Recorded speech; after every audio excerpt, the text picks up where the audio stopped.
이번 시간에는 배시 쉘이 무엇인지, 어떤 특징과 또 어떤 기능을 갖고 있는지 살펴보는 시간을 갖도록 하겠습니다.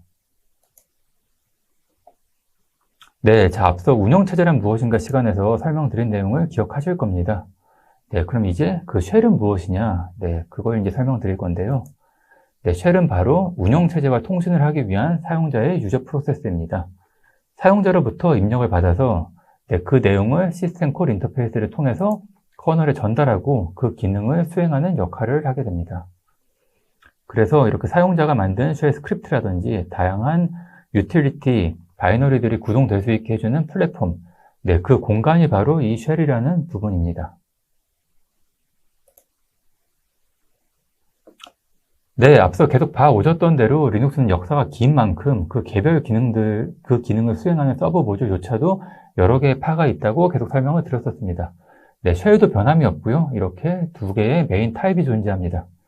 네, 1970년대 중반 유닉스 시절부터 AT&T 연구소에서 스테픈 R. 본이라는 사람의 이름을 따와서 만들어진 그게 이제 빈 쉘이라고 부르는 이 쉘이 가장 기본이 되는 쉘이고요.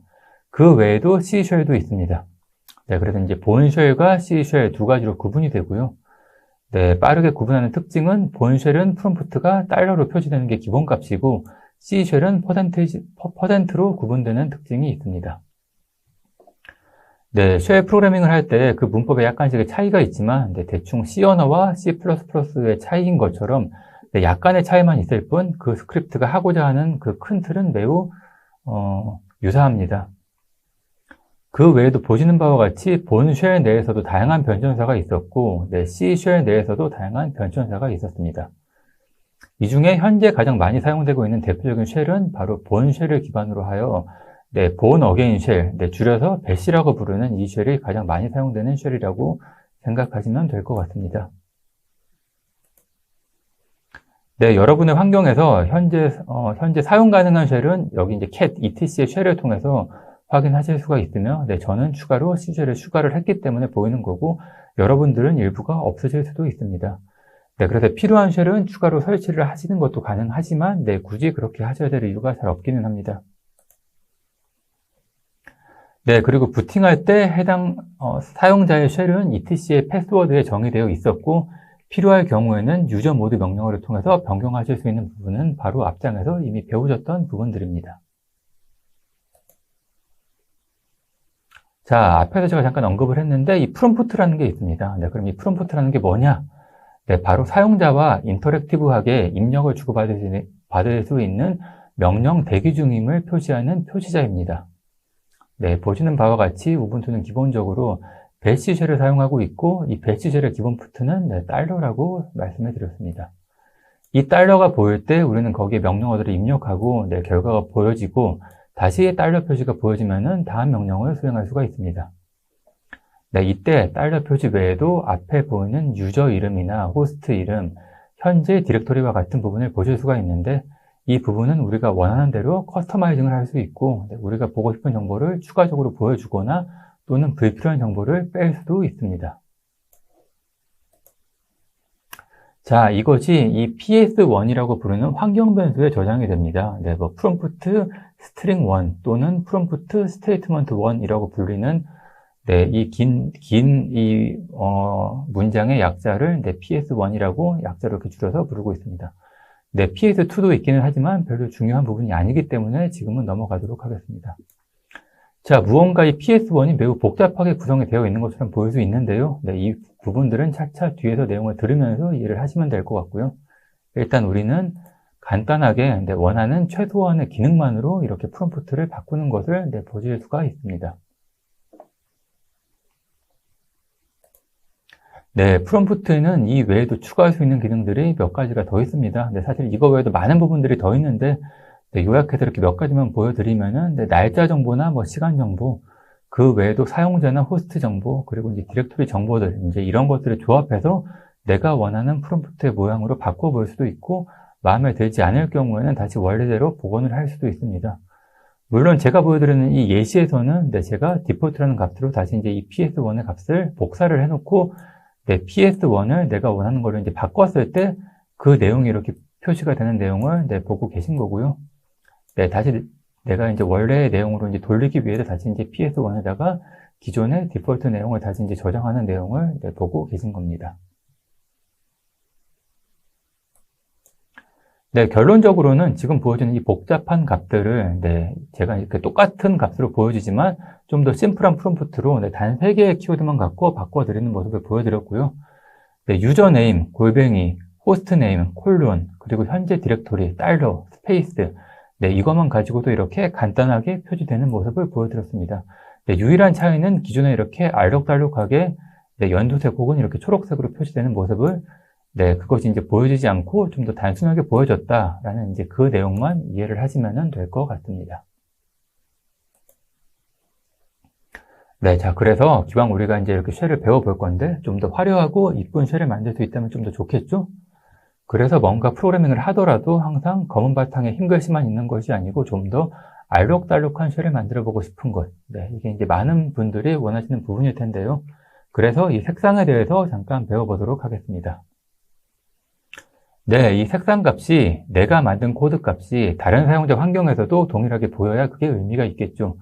내가 빨간색을 표시를 했는데 다른 사람한테는 초록색으로 보인다고 하면은 의미가 없을 테니 모든 리눅스 배포판에서 또 모든 쉘에서 공통된 표현을 해주기 위해서 표준이 정의가 되었습니다. 그것이 바로 여러분들이 잘 아시는 안시, 미국 국가표준협회에서 제정한 표준이고 여러분들이 아스키 코드 값이라는 이름으로 더 익숙하기도 할 텐데 그 아스키 값조차도 이 안시 표준의 정의에 의해서 만들어진 표준이 되겠습니다. 그래서 유닉스, 리눅스뿐만이 아니고 도스, 윈도우까지 이 표준값을 참조해서 색상을 보여주고 있습니다.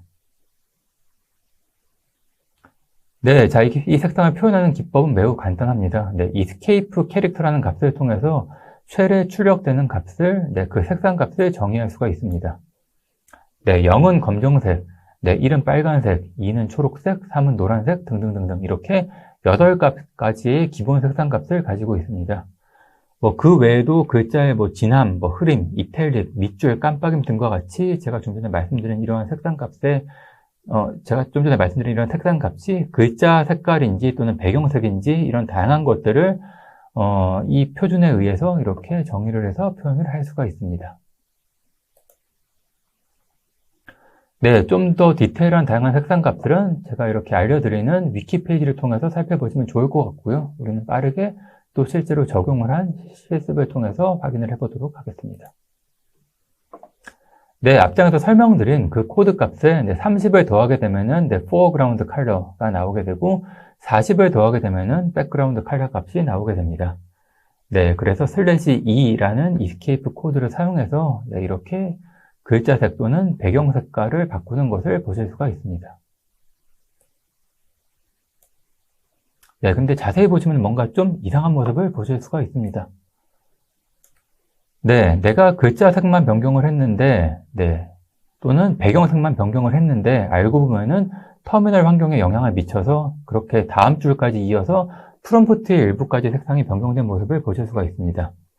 그래서 제대로 색을 적용하려면 내가 원하는 색상 값을 넣고 텍스트를 쓰고 그 이후에 다시 색상 값을 초기화를 해주어야지만 이렇게 원치 않는 사이드 에펙트를 일으키는 것을 방지할 수가 있습니다. 그래서 맨 마지막 줄에 있는 이렇게 원하는 색상 값을 표현을 한 이후에 초기화를 시켜서 이렇게 /e 0m이라는 걸 통해서 초기화를 시키셔야지만 다시 원래 내가 원하는 프롬프트로 깔끔하게 돌아오는 것을 보실 수가 있습니다. 자, 그럼 이제 이것을 기반으로 앞서 우리의 프롬프트가 어떻게 설정되어 있는지를 보시면 좀 더 쉽게 이해가 가실 것 같습니다. 이때는 escape 값을 제가 앞장에서 /e 외에도 /033이라는 걸 통해서 똑같은 역할을 한다라고 이론 과정에서 설명을 드렸었는데, 그래서 이 프롬프트에서는 이렇게 보시면은 033이라는 걸 통해서 또 여러 가지 이렇게 아스키 값과 색상 값을 통해서 이러한 값이 표시가 되는 것을 보실 수가 있습니다.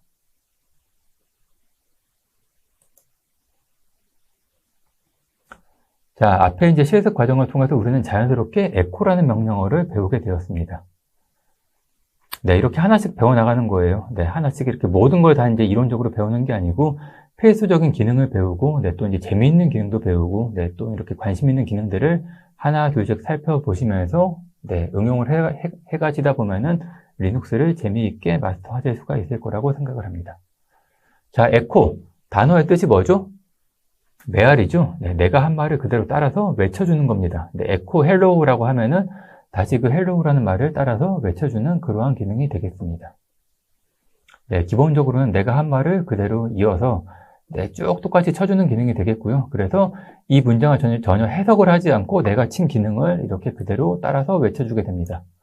그래서 나는 이스케이프 코드를 넣고 색상을 하고자 했는데 에코가 따라해주지 않으니 에코야 이러한 문장을 갖다가 한번 네가 해석을 해줘라고 이제 이스케이프 캐릭터를 지원하기 위해서 에코-2라는 기능을 통해서 이렇게 네, 문장을 프로세싱하게 하면은 이스케이프 캐릭터를 처리를 해서 이렇게 색상값을 통해서 결과값을 보실 수가 있습니다.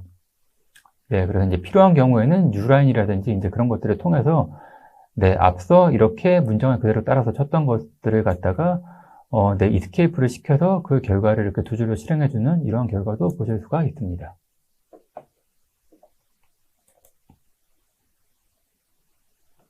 네, 자, 그럼 이렇게 에코로 출력한 결과물을 화면에 보여주는 것도 의미가 있지만 필요한 경우에는 파일로 쓸 수도 있어야겠죠. 네, 이때 사용하는 명령어가 이 리다이렉션 또는 리디렉션이라고 부르는 기능입니다. 네, 출력 결과물을 내가 원하는 곳으로 보내줄 수 있는 기능입니다. 이 꺽스라고 부르기도 하고 네, 앵글 브래켓이라고 부르는 이 마크가 리디렉션을 수행하는 기능입니다. 네, 기본적으로는 이렇게 hello라는 결과를 화면에 뿌려주지만 네, 리디렉션 기능을 통해서 파일로 쓸 수도 있고 네, 계속 반복해서 쓸 때마다 기존 파일을 덮어쓰게 됩니다. 그래서 덮어쓰는 것을 원치 않을 경우에 네, append 기능을 이용해서 기존 기능을 그대로 두고 맨 마지막에 이어서 붙이는 역할을 수행하고 싶을 때 이 이중 꺽쇠를 사용하게 되면 기존 내용을 지우지 않고 누적해서 덧붙이게 됩니다. 네, 이 기능을 통해서 ls라는 파일 목록을 네, 단순히 화면에 보여주는 것이 아니고 네, 파일로 그 출력 결과물을 보낼 수도 있습니다. 네, 단 이렇게 없는 커맨드를 치게 되면은 네, 그런 커맨드는 없어요 또는 무엇이 잘못되었어요 라고 정상적인 결과가 아닌 에러 메시지를 보여주게 되는데 네, 이 결과 값은 파일로 출력되지 않고 다시 또 이렇게 화면에 출력되는 것을 보실 수 있습니다. 네, 그 이유는 바로 출력 장치가 있기 때문인데요. 네, 눈에 보인다고 다 같은 출력 장치가 아니고 출력 장치에는 그 유형에 따라서 이렇게 다른 숫자 값들로 표시가 되고 있습니다. 그래서 실패한 결과물을 파일로 보내고 싶으면은 이렇게 앵글 브래켓 앞에 2를 붙여 주어야지만 이번 장치물의 결과물을 파일로 써줘라는 내용을 갖게 됩니다. 자, 그런데 이때 또 문제가 있죠. 네, 정상 출력, 즉 표준 출력도 보내고 에러 출력물도 같이 보내고 싶으면 어떻게 해야 되죠? 네, 이 리다이렉션을 네, 2번 사용을 해주어야 됩니다. 네, 그래서 이렇게 복합적으로 쓰기 위해서 네, ls/temp라는 것을 이렇게 보시면은 네, 정상적인 결과물과 네, 또 이제 실패한 결과물이 같이 보이는 것을 직접 실습을 해보실 수가 있는데요. 이럴 때 이 정상과 성공적인 결과물을 같은 파일로 써주기 위해서 이러한 문법으로 네, 꺽쇠 하나를 통해서 출력 결과물을 보내주었고 2번 출력 결과물을 1번의 출력과 같은 곳으로 보내줘라는 이러한 명령어를 쓰실 수가 있습니다.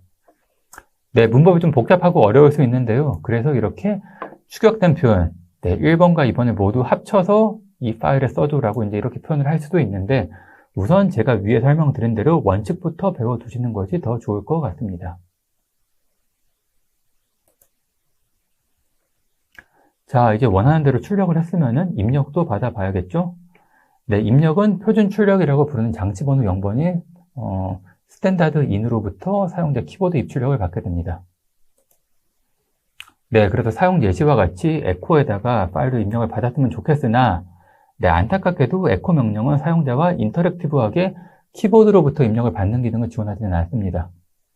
네, 그래서 cat이라든지 이렇게 사용자로부터 장치 번호 0번으로부터 표준 입력을 받는 바이너리에 그 사용자의 입력 대신에 파일로부터 입력을 받기 위해서 이 앵글 브래켓 리디렉션 기능을 통해서 입력을 받으실 수가 있습니다.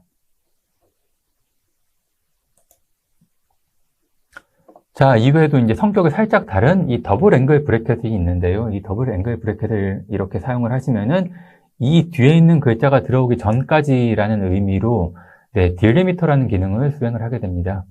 그래서 cat 명령어 뒤에 이 딜리미터 기능을 사용을 하시면은 네, 이렇게 AND라는 글자가 입력될 때까지 입력값을 버퍼링을 하면서 한 번의 결과를 던져주는 역할을 수행을 하게 됩니다. 네, 이 글자는 꼭 AND가 아니어도 상관이 없습니다. 네, hello라든지 ABCD라든지 여러분이 원하는 글자를 딜리미터로 사용하실 수가 있습니다. 네, 어때요? 재밌는 기능이죠? 이 기능을 통해서 간단한 VI와 같은 에디터 기능이 없더라도 텍스트 편집기, 네, 그러한 역할을 수행하실 수도 있습니다. 네, 자, 이번에는 출력값을 더 잘 활용하고 가공하기 위해서 파이프라는 기능에 대해서 알아보도록 하겠습니다. 네, LS와 같은 명령을 통해서 출력된 결과물을 잘 가공하기 위해서 네, 여기서 가공이란 검색이 있을 수도 있고 네, 해당 내용을 프로세싱하는 기능을 말합니다. 네, 글자의 개수를 세는 워드 카운트라는 기능을 쓸 수도 있고요. 이렇게 이제 여러 가지 파이프를 통해서 여러 가지 결과물, 그 출력물을 입력받아서 프로세싱을 할 수가 있는데요. 네, 이렇게 결과 프로세스가 다른 프로세스의 출력 결과를 또 다른 프로세스의 입력 결과로 쓰기 위해서 그때 이렇게 파이프라는 기능을 통해서 제공을 합니다. 이 파이프는 하나 이상으로 중첩해서 전달한 결과를 또 다른 프로세스에 또 전달을 할 수도 있습니다. 네, 그래서 보시는 이제 이런 기능이 파이프를 두 번 써서 두 번 전달한 기능에 대한 예시가 되겠습니다. 네, 이미 일부 배우신 레스와 모어 같은 기능들도 있을 거고 나머지 기능들은 또 앞으로 차차 배워나가면 되니까 너무 걱정하실 필요는 없습니다. 네, 처음 보는 기능이 나오더라도 걱정하지 말고 계속 수업을 이어서 진행하시면은 차차 그러한 기능들도 다 배우시게 될 겁니다.